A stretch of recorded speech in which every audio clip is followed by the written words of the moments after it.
ఆడోళ్ళ కొరకు she team ఉంది. నిర్భయాసు వంటి చట్టాలున్నాయి. అయినా ఆడోళ్ళను షిడాయించేటి బద్మాష్గాలు మాత్రం తగ్గుతలేరు. ఆడవిళ్ళ ఒంటరిగా గానొస్తే చాలు షిడాయిద్దామని జూషెటోళ్ళే ఎక్కువైనరు. నెరిగి నడుమైతే రోజుకో 2-3 దిక్కులన్నా గిసొంటి అయితేనే ఉన్నాయి. అగో అందుకనే ఆడోళ్ళ కొరకు ఇంకో ఇక్మతి చేసిండ్రు.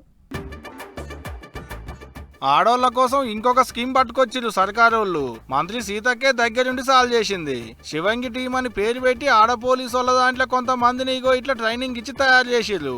ముందుగాల నిర్మల్ జిల్లాకెంచి సాల్వ్ చేసిర్రాట. ముంగట రాష్ట్రం మొత్తం మీద ఇట్టనే జిల్లాకు షీ టీం లెక్కనే ఈ శివంగి టీం ను తయారు చేస్తారట. ఈ యొక్క శివంగి టీం లో మరి కఠోరమైనటువంటి శిక్షణను నేర్చుకొని ఈ రోజు ఆ టీం మెంబర్స్ గా ఎలక్ట్ అయినటువంటి మా పోలీస్ సోదరి మనకందరికీ శివంగి టీం కు ప్రత్యేకంగా శుభాకాంక్షలు, అభినందనలు.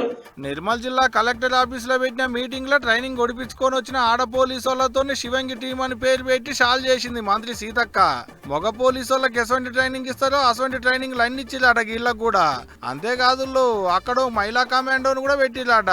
అంటే ఇప్పటి సంది ఆడోళ్లకు ఎటువంటి ఆపద వచ్చిందని ఎరకైనా ఈ శివంగి టీం పోయి వాళ్ళని కాపాడుతుంది అన్నట్టు. అంతేకాదట, ట్రైనింగ్ అయిపోక ముందే ఇద్దరు ఆడోళ్ళు అడవిలో ఇరికబడితే కాపాడిలట కూడా.